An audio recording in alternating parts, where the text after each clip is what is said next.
Just force them to pay us a lot of money, reduce our deficit tremendously, and give it. What I'm going to do is fix the tax system. For example, we have 1,000 trillionaires in America. Billionaires in America. And what's happening? They're in a situation where they, in fact, pay 8.2% in taxes.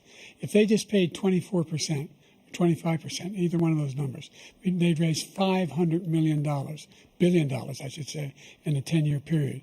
We'd be able to wipe out his debt. We'd be able to help make sure that all those things we need to do, child care, elder care, making sure that we continue to strengthen our health care system, making sure that we're able to make every single solitary person eligible for what I've been able to do with the with the COVID, with dealing with everything we have to do with, look, if we finally beat Medicare. Thank you, President Biden. Just going back to Ukraine for 1 second. We have an ocean separating us. The European nations together have spent $100 billion, or maybe more than that, less than us. Why doesn't he call them and say, you got to put up your money like I did with NATO? As far as Israel and Hamas, Israel's the one that wants to go. He said the only one that wants to keep going is Hamas. Actually, Israel is the one, and you should let him go and let him finish the job. He doesn't want to do it. He's become like a Palestinian, but they don't like him because he's a very bad Palestinian. He's a weak one. President Biden, you have a minute. I've never heard so much foolishness. This is a guy who wants to get out of NATO. Are you going to stay in NATO? He's going to pull out of NATO.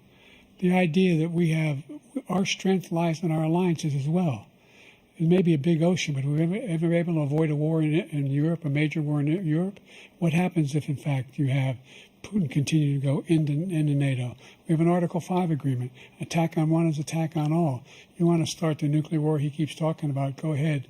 Let Putin go in and control Ukraine and then move on to Poland and other places. See what happens then. He has no idea what the hell he's talking about. After a jury convicted you of 34 felonies last month, you said if reelected, you would, quote, have every right to go after, unquote, your political opponents. You just talked about members of the Select Committee on January 6th going to jail. Your main political opponent is standing on stage with you tonight. Can you clarify exactly what it means about you feeling you have every right to go after your political opponents? Well, I said my retribution is going to be success. We're going to make this country successful again, because right now it's a failing nation. My retribution is going to be success. But when he talks about a convicted felon, his son is a convicted felon at a very high level. His son is convicted, going to be convicted probably numerous other times. Should have been convicted before, but his Justice Department let the statute of limitations lapse on the most important things. But he could be a convicted felon as soon as he gets out of office. Joe could be a convicted felon with all of the things that he's done. He's done horrible things. The idea that I did anything wrong relative to what you're talking about is outrageous. It's simply a lie, number one.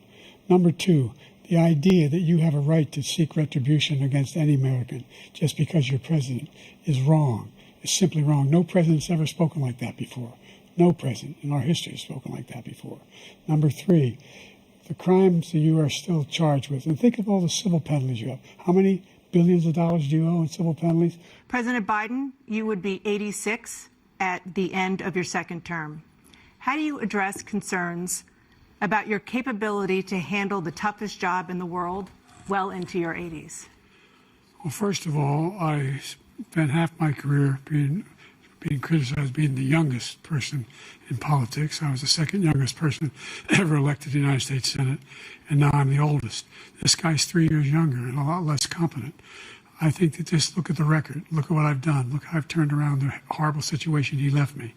As I said, 15 million new jobs, 800,000 manufacturing jobs, more investment in America, over billions of dollars in private investment in enterprises that we are growing. Former President Trump, to follow up, you would be 82 at the end of your second term. What do you say to voters who have concerns about your capabilities to serve? Well, I took 2 tests, cognitive tests. I aced them, both of them, as you know. We made it public. He took none. I'd like to see him take one, just one, a real easy one. Like go through the first 5 questions. He couldn't do it.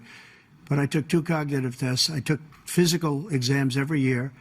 And, you know, we knock on wood wherever we may have wood, that I'm in very good health. I just won 2 club championships, not even senior, 2 regular club championships. To do that, you have to be quite smart, and you have to be able to hit the ball a long way.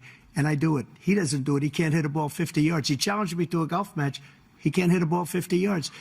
I think I'm in very good shape. I feel that I'm as in good a shape as I was 25, 30 years ago. Actually, I'm probably a little bit lighter, but I'm in as good a shape as I was years ago. I feel very good. I feel the same. But I was willing to take a cognitive test. And you know what? If I didn't do well, I aced them.